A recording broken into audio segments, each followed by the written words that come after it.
All right, we're gonna back up to opening ceremonies. Is Eric here? No, I'm reading his. Oh, I was gonna say, is he all right? Yeah. He chickened out, right? Pretty much. Hold on. We have a special appreciation ceremony that's gonna take place. It won't be long, but this is the first time something like this has happened. It's really cool, it's really special, and it's very heartfelt. I'm speaking to our emergency services people that are sitting here in the audience.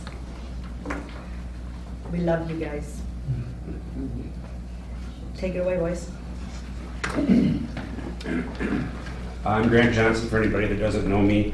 I'm going to be reading the speech that Eric Samsel wrote.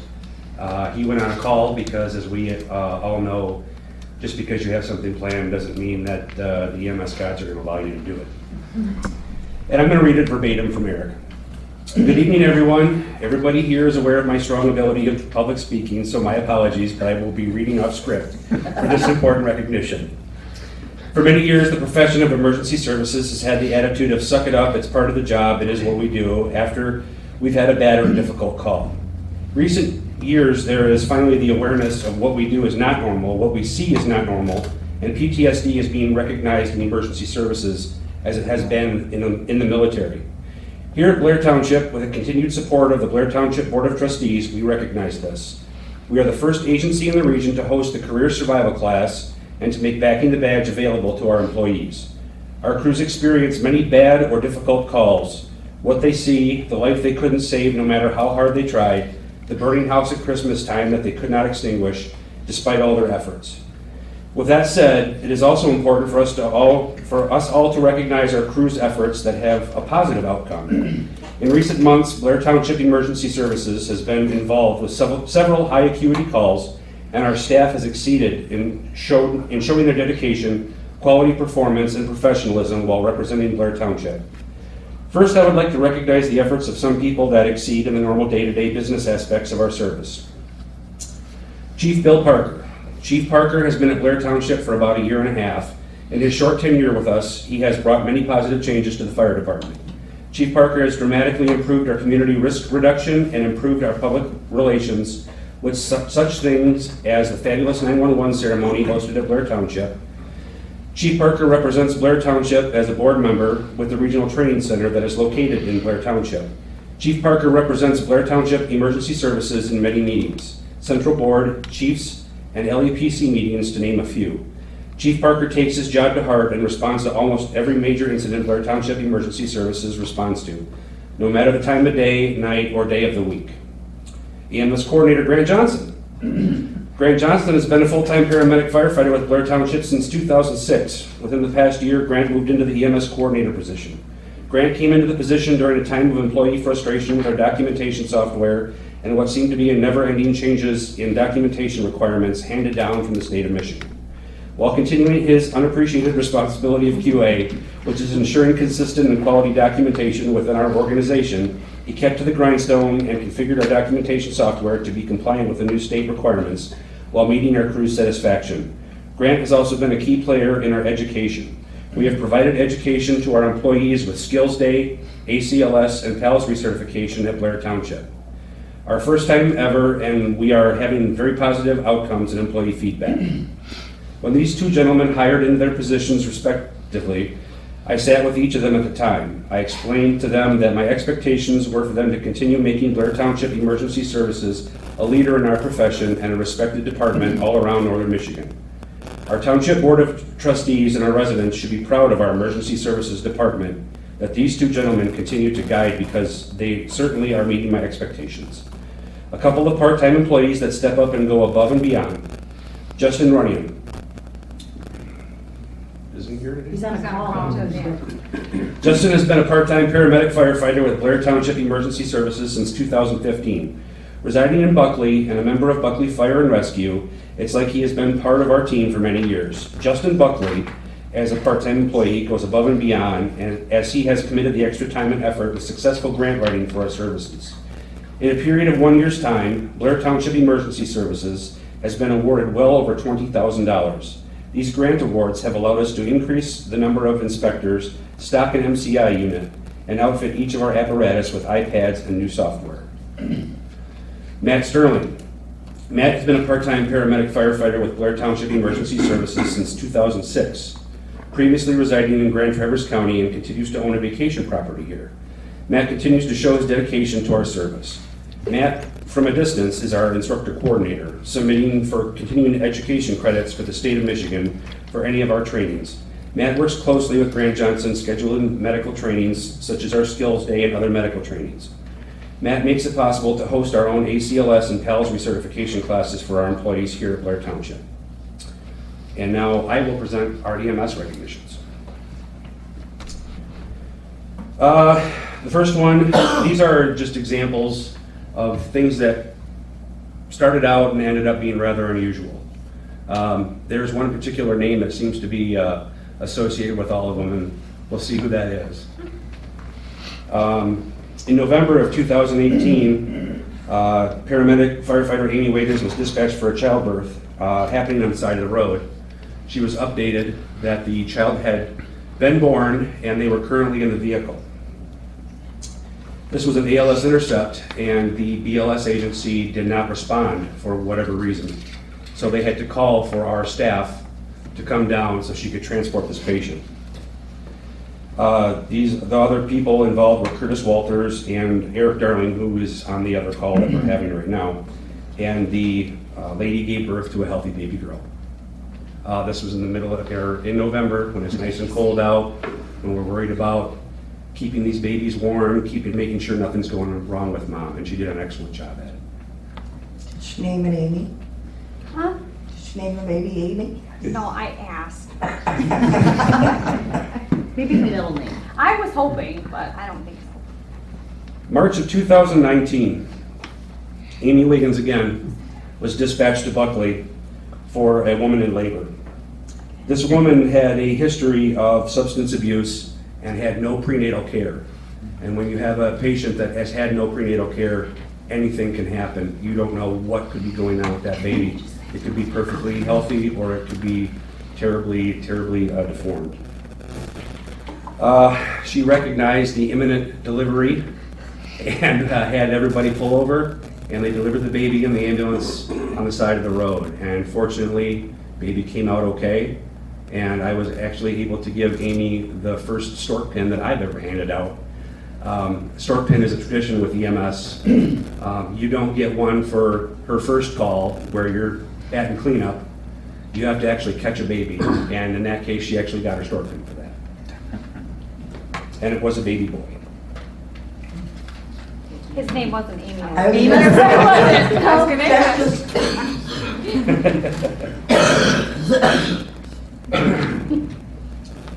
Most recently, or more recently, the second week of May, paramedics Dan Kreft, Amy Wiggins, and Captain Tolman were called to Phillips Lifestyle for a chest pain. The patient had convinced his wife to drive him to Munson Medical Center, realized that something really bad was going on, so they pulled over at Phillips Lifestyle. When the patient got on, or when the crew got on scene, the patient was awake and alert, and then went into cardiac arrest in front of them. They rapidly extricated the patient, placed him on the cot, got him in the back of the ambulance, and started high-quality CPR immediately. He was defibrillated 2 times. They administered the appropriate medications. They defibrillated him 1 more time, and then defibrillated him again as they were wheeling him into the emergency department. This patient wound up going to the cardiac cath lab and was discharged neurologically intact with a 45% ejection fraction, which, all things considered, is a very good outcome. So they did a great job on that. And then 8 days later, Captain Darling, Captain Allman, paramedic Wiggins, and paramedic Mike Sheets were dispatched to Rico's for a possible seizure.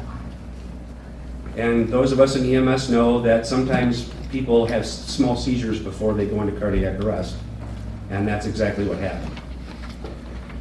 Fortunately, this person was with a former member of a fire department who had experience in performing CPR and recognizing the signs and symptoms of cardiac arrest. High-quality CPR was started on this gentleman prior to our arrival, and on our arrival, they were able to defibrillate him twice.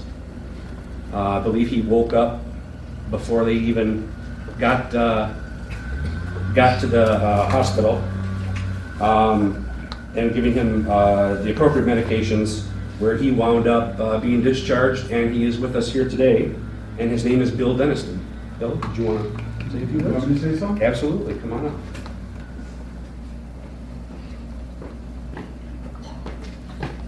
I didn't write out anything, so you'll have to bear with me. On the 17th of last month, a good friend of mine, Joe Lambert, who actually worked at this facility, had moved down to Chicago to come up, and he wanted to know if I wanted to go to breakfast. So I hadn't seen Joe for about 5 months, so I said, yeah. So we go over to Rico's, and I was talking to him about his son Mikey, and he had his head down stirring his coffee. He said, I'm a jokester, so he thought I was joking around with him. I just stopped saying anything in mid-sentence. He looked up and he told me, this is what I was told, I was slumped over the table on my way to the floor. Joe and another gentleman grabbed me, the people in Rico's that worked there, pulled tables and chairs completely out of the way, opened up a wide aisle. Apparently I needed it. And Joe kept working on me, and within 5 minutes, from my understanding, your EMS showed up. And I was told I got zapped twice. And the first thing I remember, or last thing I remember rather, is putting two little shots of cream in my coffee. The next thing I remember is being the roller car, whatever you want to call it, that they slammed me in the ambulance with. When it slammed into the locks, I came around. And I opened one eye and the whole world was spinning. And there was this beautiful lady standing over me saying, you're okay, we got you back, you're on the way to the hospital. And I thought two things. I said, first of all, an old man doesn't have a beautiful young lady hang over him very often, so this is good. And the second thing I thought of is, where's my coffee? And they got me to the hospital, and according to the doctors at the hospital, the work that they'd done in ambulance saved me. And I cannot say enough great and wonderful things about your EMS. I came over and thanked them after I got out of the hospital and left some chocolate goodies, and I understand Amy ate them all. That's what my pants are. And that's another thank you, and I'm not trying to do a look at me thing, but I'm a veteran, and everybody remembers the veterans on Memorial Day. Very few people remember your EMS and emergency people. So I brought over some goodies and some orange juice so they could have at least something on Memorial Day. But the only thing I can tell you is that if any of you ever think about cutting your funding to your fire department, your EMS, if you do that, they won't find your body. And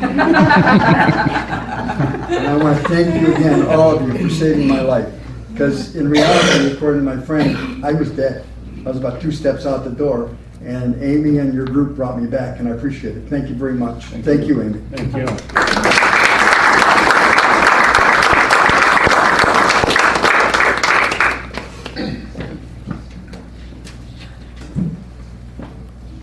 The list of runs that I mentioned earlier are just examples of what we do every day as part of our job. Staff is often challenged with not always enough help. There's a good picture out there showing an emergency department where they're doing CPR, and there's literally 12 people in the room. In EMS, we do it with 2 or 3. We do the same thing. We provide the exact same treatment. We can have crazy sleep schedules. The stress of the calls can be overwhelming at times. Unfortunately, with the backing of the badge, we have means to take care of any stresses that we may have. And the additional duties and things that our members are willing to take on has really helped out and streamlined our department. As mentioned in Eric's speech, we do have a reputation in the Northern Michigan area for being a pretty good fire department, good EMS agency. We are very progressive. We try and stay ahead of the curve. If something new comes out, we want to check it out. We want to see if it's going to be beneficial to our residents and the people that we serve. We recently purchased ultrasounds, thanks to the board, and we will be putting those in service probably in August when we are able to be trained on them.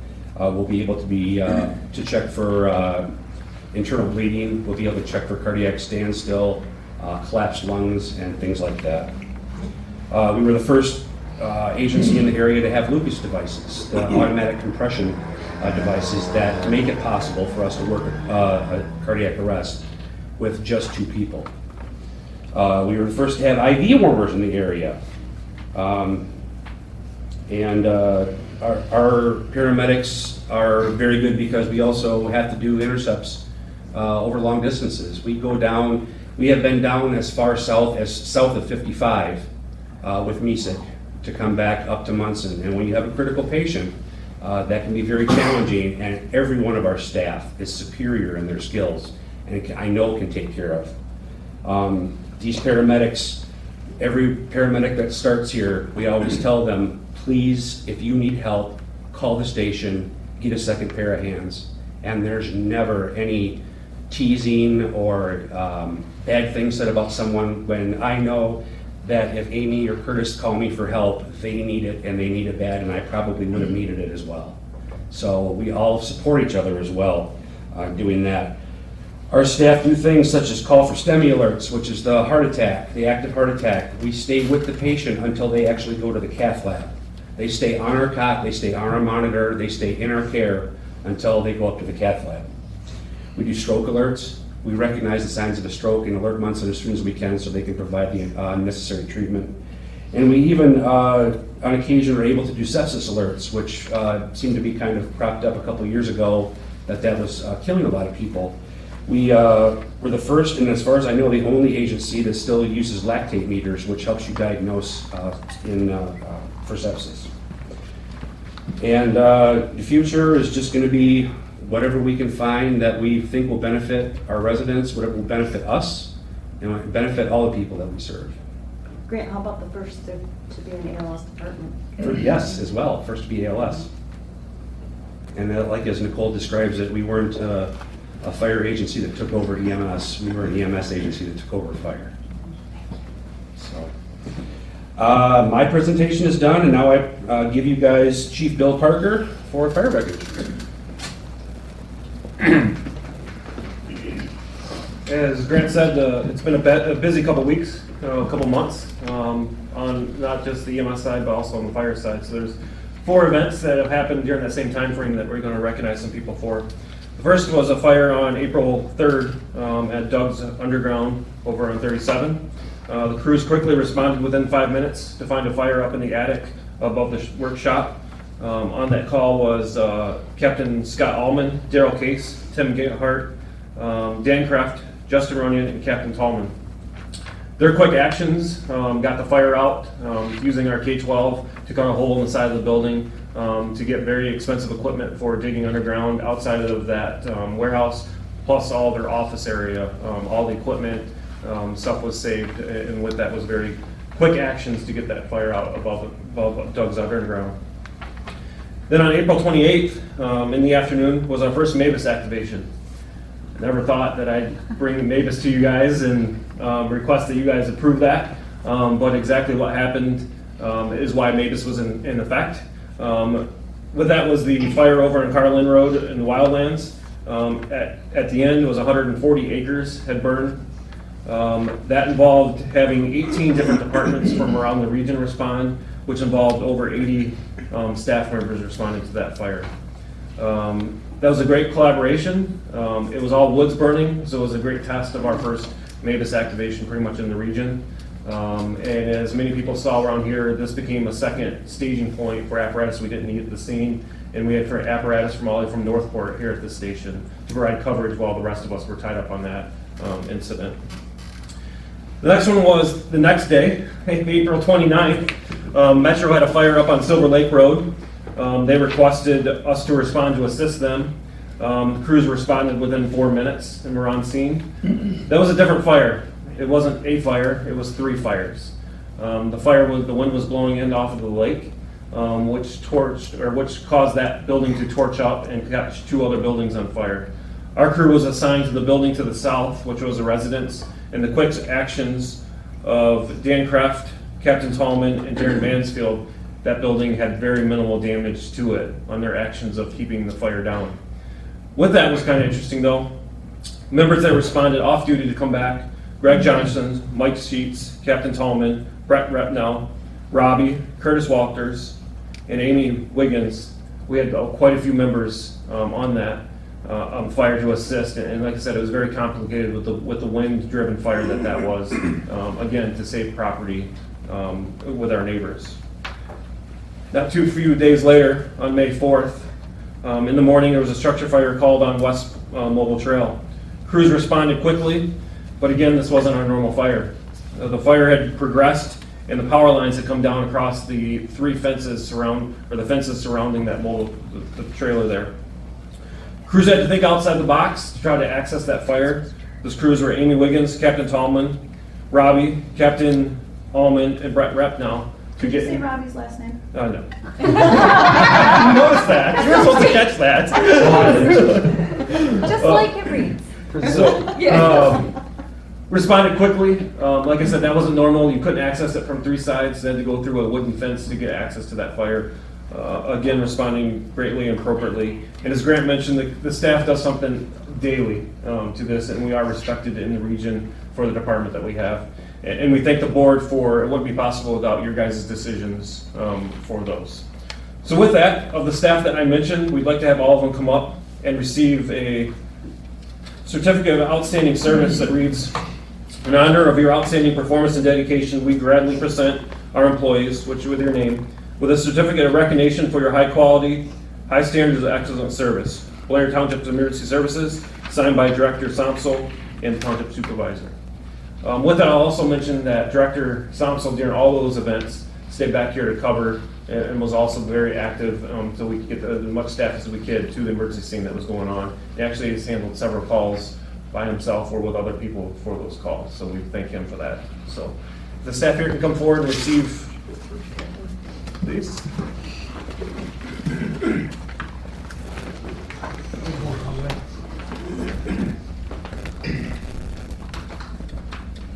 Duh, really?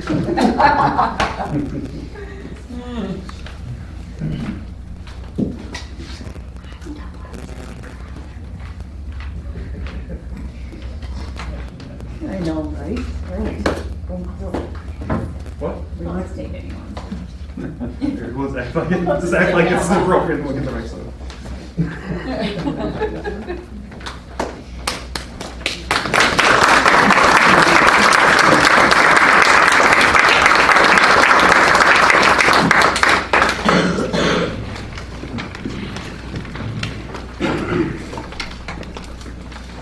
We'll finish with the rest of Director Samsel's speech.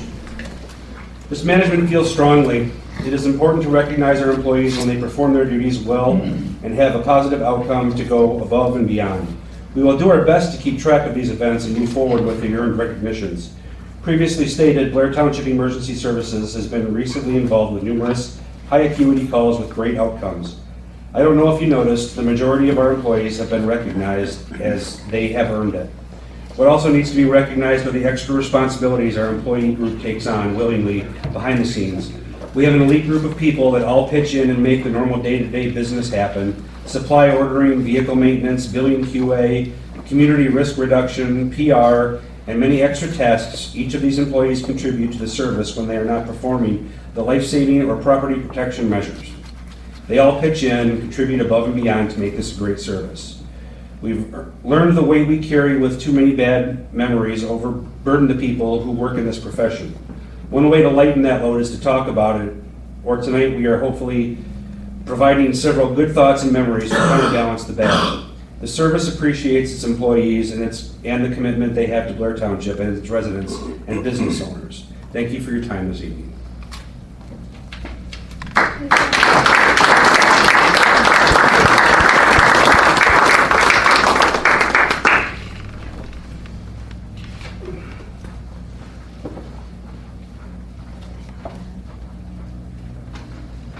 That was great. I hope you guys truly know. I'm not even talking. Thank you all so much. Yeah, everybody, thank you. More chocolate would help.